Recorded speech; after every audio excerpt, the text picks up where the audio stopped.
بسم اللہ الرحمن الرحیم۔ السلام علیکم ورحمۃ اللہ وبرکاتہ۔ پیارے دوستو، بچے، بزرگوں، جوانوں، حضرت محمد صلی اللہ علیہ وسلم کی حدیث جو آج میں آپ کے ساتھ شیئر کرنے لگا ہوں، یہ وضو کے متعلق ہے اور بہت ہی اہم حدیث ہے۔ اس کا عنوان کچھ یوں ہے، جو اللہ تعالیٰ کے اس قول کے متعلق آیا ہے۔ باب نمبر ہے 96 اور حدیث نمبر ہے 135۔ اے ایمان والو، جب نماز کے لیے کھڑے ہونا چاہو تو اپنے منہ دو اور کہنیوں تک ہاتھ اور سر کا مسح کرو اور ٹخنوں تک پاؤں دو۔ سورۃ ماد آیت 6۔ امام باری بخاری فرماتے ہیں، نبی کریم صلی اللہ علیہ وآلہ وسلم نے بیان فرما دیا کہ وضو میں اعضاء کا ایک ایک بار دھونا فرض ہے، یعنی کہ وضو کے اندر جو بھی ہم کرلی کرتے ہیں، ناک میں پانی ڈالتے ہیں، منہ کے اوپر پانی ڈالتے ہیں، کہنیوں تک ہاتھ دھوتے ہیں یا پاؤں دھوتے ہیں، یہ ایک ایک بار دھونا فرض ہے۔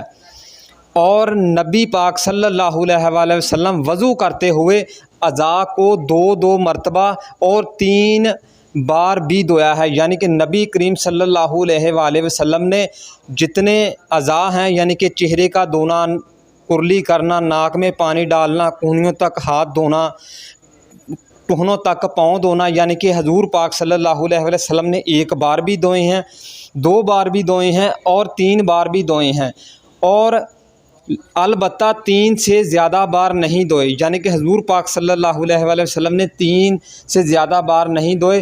3 بار ان چیزوں کو دھونا سرکار کی سنت ہے۔ اللہ تعالیٰ مجھے آپ سب کو اس پر عمل کرنے کی ہمت اور توفیق عطا فرمائے۔ آج سے پہلے ہم سے جو غلطی کتائی ہوگی وضو کرتے ہوئے، اللہ تعالیٰ ہمیں معاف فرمائے۔ آئندہ ہمیں صحیح طریقے سے وضو کرنے کی ہمت اور توفیق عطا فرمائے۔ پیارے دوستو، حضرت محمد صلی اللہ علیہ وآلہ وسلم کی اس حدیث کو زیادہ سے زیادہ شیئر کریں تاکہ جنہیں نہیں پتہ انہیں پتہ چل سکے۔ ہو سکتا ہے کہ آپ کے منہ سے نکلی ہوئی بات کسی کے دل میں اتر جائے اور اس کی دین اور دنیا دونوں سنور جائے۔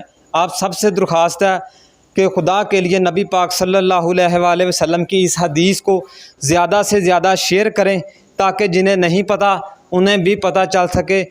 آمین ثم آمین۔ جزاک اللہ۔